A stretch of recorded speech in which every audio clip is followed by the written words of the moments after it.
Chris Evans is officially returning to the MCU for Avengers Doomsday. But here's the catch. We still don't know exactly who he'll be playing.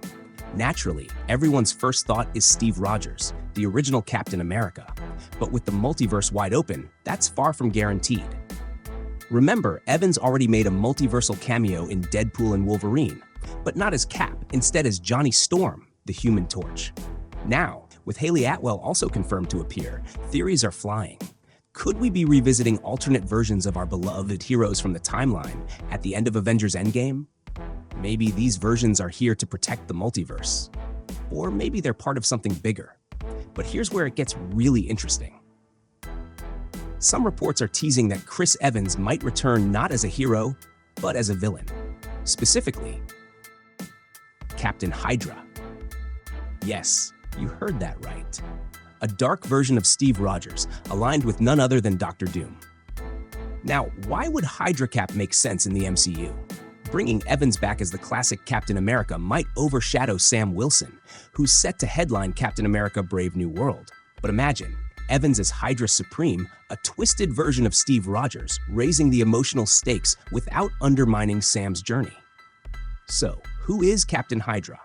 Let's take a look at Steve Rogers of Earth 6131. In this alternate timeline, Steve's life took a dark turn.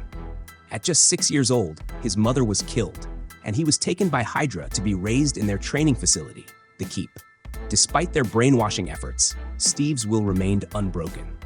Steve was physically weak, rejected by both his peers and instructors, but eventually, he was convinced by Daniel Whitehall, Hydra's Kraken, to embrace their philosophy of collectivism and strength through dominance.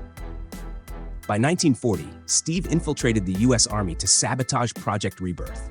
Although he tried to kill Dr. Erskine, his courage was recognized, and he became Hydra's ultimate weapon, Captain America.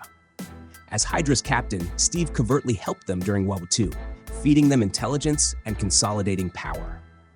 But everything changed when he learned about the Cosmic Cube, a device that could alter reality itself. After Hydra's defeat in his reality, Steve was revived by the sentient Cosmic Cube fragment, Kobik. But this wasn't a mere restoration, it was a replacement, a version of Steve loyal to Hydra, ready to reshape the world. Under Steve's leadership, Hydra rose to power.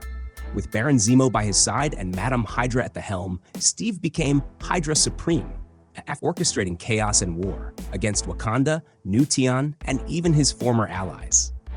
His reign was brutal, but the resistance fought back, led by Hawkeye, Black Widow, and others. However, Steve's ruthless pursuit of control continued, driven by his belief that Hydra was the only way to save the world.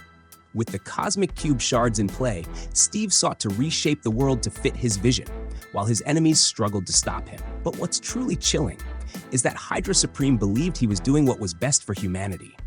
So, what does this mean for Avengers Doomsday and Secret Wars? If Hydra Supreme makes his debut in the MCU, we could see Chris Evans return as the darkest version of Steve Rogers yet. A multiversal Cap-turned-conqueror, a tragic hero twisted by ideology, a villain who believes he's saving the world. And this time, the shield isn't a symbol of hope, it's a warning.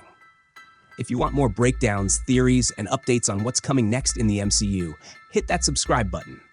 We've got plenty more to cover. Until next time, watch your six and keep your eyes on the multiverse.